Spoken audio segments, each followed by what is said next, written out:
Hey guys, welcome. It's Tony Porter here. Hope everybody's doing well. And here we are with Dice Baseball Digest and a game that I haven't played for a while. We are resurrecting it a little bit. I joined a quick tournament and it's time travel baseball. And there's many layers to time travel baseball. It's a very, very curious and interesting game. It does require you to have a little baseball imagination, but it offers multiple layers of excitement, if you will. And I'll kind of share a little bit as I go. I am joining a game in the bottom of the seventh inning. It's been a seesaw battle between the 73 Mets and the 79 Expos. 73 Mets are my team. We are home, so in the tournament, I played the home games, and the Mets are up 5-4. Mets with 5 runs, 10 hits, and no errors, 5 left on base, while the Expos have 4 runs, 11 hits, and 1 error, and 8 left on base. And both starters are still in the game. I push them as deeply as I can, and it's Scott Sanderson on the mound for the Expos, and he will be facing the leadoff batter from the Mets, Felix Millan. Millan today's 0 for 3. He's got a ground out, and a couple flyouts. So in this game, we're going to be rolling 2d6, and one is black for the batter, and the other one is red for the pitcher, and that's kind of the lead die. And we add them up unless they're doubles, and if they're doubles, then we have to pull a gamble card. There's a gamble deck to my left, which you don't see. And let's roll and see what happens here. So it's going to be Scott Sanderson facing Felix Millan. Okay, so the black is the higher die. As you can see, it's a 6, black 6, and a 5 red. So that will be off the batter, and that's going to be a ground ball up the middle and through into center field for a base hit for Felix Millan. So he's 1 for 4 today. He's on at first now, and that's going to be Rusty Staub. He's a left-handed batter. Scott Sanderson gets the sign from Carter, and here's the pitch. And that is, this time it's off the batter. Off the pitcher, because the red is the higher number, and as you can see, the pitcher is red. So it's going to be a 7, which means take a gamble card, and then I'm going to look and read what the result is. Now, this is pretty fun in that all these cards have interesting kind of outcomes with several factors involved. So this is going to be a deep fly ball unless the defense is careless. Now, my visiting defense is careless, so then it's going to be a triple slash to LC Fast, daring batter scores on an error. Okay, so basically we're going to ignore this information here, and we're going to stick with the bold type because I'm just playing the basic version. It's going to be a deep fly ball to center field. So you can play beginners, advanced, or master game. There are several different games all kind of mesh together, and you can choose the one you want to play. So here's John Milner, another lefty batter with 1 out. Millan is back to first base. He takes his lead, and the pitch. This is going to be with the higher number is the 6, so it will be off Milner. It's an 11. That's going to be a base hit. So he lines 1. Milner is a lefty. He's batting from the right side, and I don't know why. I don't think I ever made him into a lefty. Let's make him into a lefty. That's lefty. Okay, so now he lines 1 to Ellis Valentine on right, and stopping at second base. Not going to challenge Valentine's arm is Millan. So the Mets have 1 out and runners on first and second. Here's Steady Eddie Kranepool. The pitch to Kranepool, it's going to be another gamble situation with the 6 being the red, the pitcher card, and you look off the pitcher card when it's the red die is the higher number, and when it's the black die, you look off the batter card. If they're doubles, you pull a gamble card. All right, so it's going to be a gamble card as well on the 7 on the pitcher card. And we're going to pull this, and we have runners on first and second, so we look at runner on second, the lead runner, short single, batter, and runner advance an extra base on the throwing error. So we're just going to use the short single result, and ignore the rest right now, and that's going to be an RBI. The Mets go up 6-4, and the runner on first will stop at second base. So Kranepool knocks in a run, and I believe that's going to be it for Sanderson. And we are going to bring in a pitcher.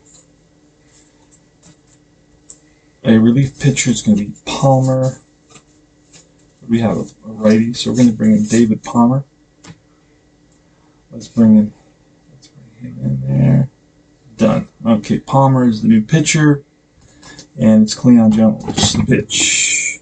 And it's doubles, so we're going to look at a gamble card, and if it's a picture of a pitcher or a picture of a batter, that will tell us who we're going to look at. And let's see, it is a pitcher, so we're going to look at the 4-4 off the pitcher is a strikeout. So it's a strikeout. And we go to Don Hahn. Don Hahn is batting. Today he is 1 for 3, a strikeout, double, and a flyout. And another double, so we're going to pull out and see the picture. The picture is a pitcher again, so that will be a base on balls. 5-5 will be a walk. All right, and I'll stop putting my hairy gorilla arm in front of the camera. Put it on the side here. All right, so now it's Jerry Grote. Bases are loaded, 2 outs. The Mets lead at 6-4 here in the bottom of the 7th inning. And it's going to be a 3, red 3, and a 1 is a 4 off the pitcher because it's a red. And that's a hard hit ground ball to the third baseman, Parrish. And he goes over to first to end the inning. 5-3. And it is Larry Parrish who will lead off for the Expos in the top of the 8th. Koosman is still in the game. So let's replace this here. Put these up there. And it's Larry Parrish. Here's the pitch from Koosman. And it's 5-5 again. We're going to pull a gamble card and see what the picture is. It's the batter. So 5-5 off the batter, and that's ball 4. Not only is it ball 4, he's going to take a lead, and there he goes, and the throw down from Grote, not in time, so it's stolen base for Larry Parrish. And I could have, down by 2 in the top of the 8th inning. I should have been holding him, and I probably would have remembered to hold him had he been thrown out. But I'm not going to lose any sleep over it. Here's Jerry White with the runner on second. He stays out of the double play this way.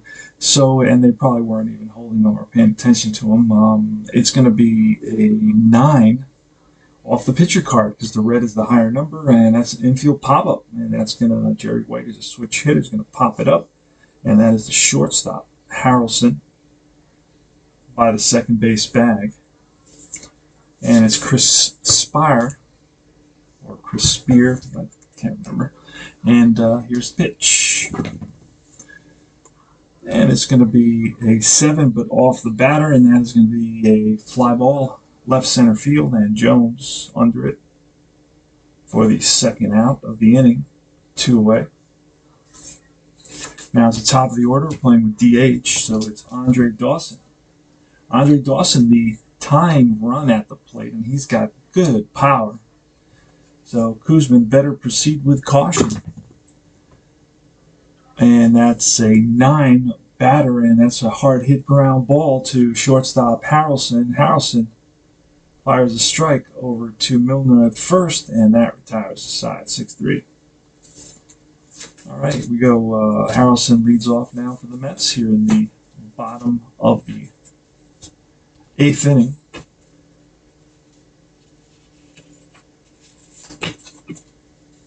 Palmer's still the pitcher. And the pitch is a 9 off the pitcher card, and that's an infield pop-up. Oh. On the first base side. Let's just pop that underneath. Oh, wait a second. That's the wrong one. All right. Where is Garrett? Garrett. Did Garrett disappear? What did I do with Garrett? Ah, well, no, that's not it. Where did Wayne Garrett go? That's weird.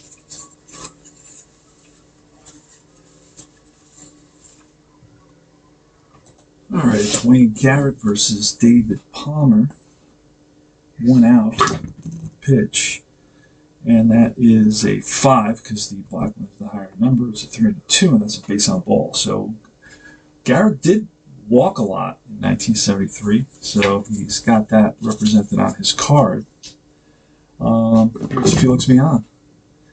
And that is a 9 off the pitcher card, and that's an infield pop-up again, and that's going to be to the third baseman.